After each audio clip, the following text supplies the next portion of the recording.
Hey there, I'm your host Lisowi, and in today's video we'll go ahead and talk about mouse management. So let's begin. So every time we create a widget on the screen, we most likely want a mouse widget. So we'll go ahead and create the widget, then we'll create the mouse, we'll remove the widget, and then remove the mouse, which is all and great. But what happens if we want two widgets on the screen that both will require a mouse?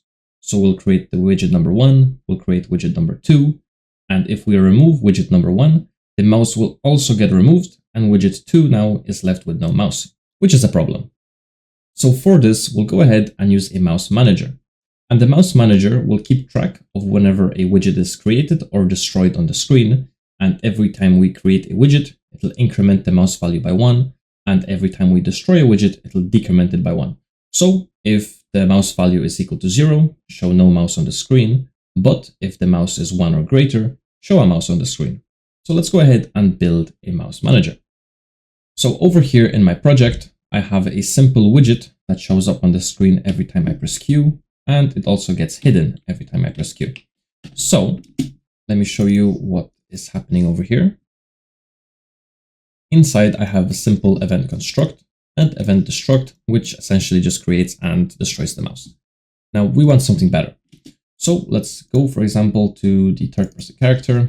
And in here, create a new blueprint class, and this will be actor component, and let's call it BPC underscore mouse manager.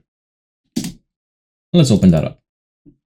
So inside, we want to create pretty much what we had in the widget. So we'll do custom event and do a show mouse. And every time we show a mouse, we want to get the player controller, do a set show mouse cursor. And before we do that, actually, let's also do is valid, just to check if the player controller is valid. If it is, we'll show the mouse and make sure to tick this on. And next, we want to do a set input game. And we have two options. We have game and UI and game only. Game and UI lets your input actions still to work. So let's stick with game and UI. And then for the show or hide mouse, we'll do custom event again, hide mouse. And over here, I want to copy over what I had and make sure this is false now. And instead of set input mode game and UI, we'll use game only. So it sets it back. We can go ahead and also comment our code. So this is show/hide mouse. Now let's also bubble it when zoomed. So this just puts this on the screen there. Next, let's go ahead and create two more functions. We'll have one for incrementing the mouse. So increment mouse. And we'll have one for decrementing mouse. Now with this, we want to create a variable. Let's make it of type integer, and we'll call it mouse value. So every time we increment, we'll increment this value as well. So get it and do a ++ to increment it. So an increment will update the value by 1 and then set it. And for decrement, we'll do -. Right.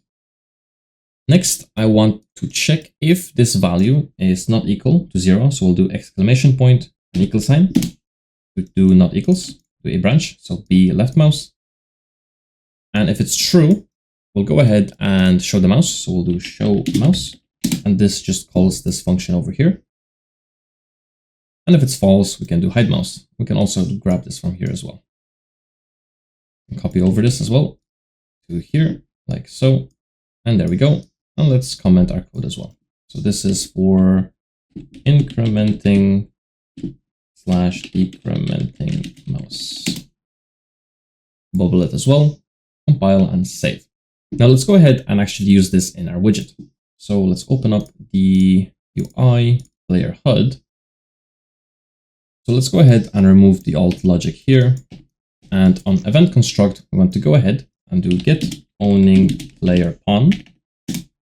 And from here, I want to do a get component by class.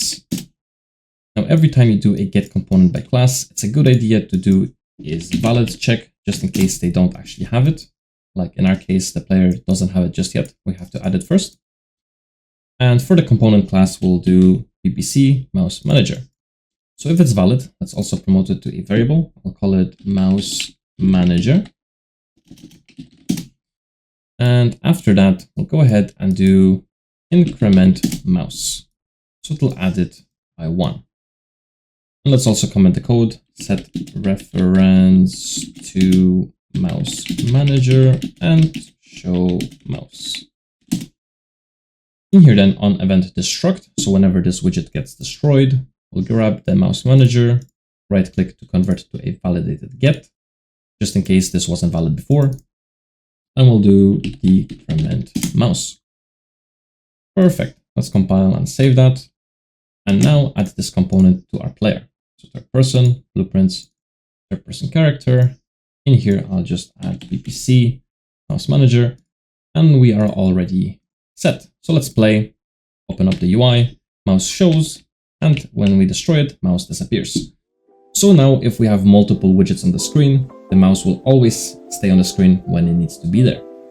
So this is all for the video. I hope you enjoyed, and if you did, leave a like, and as always, happy developing!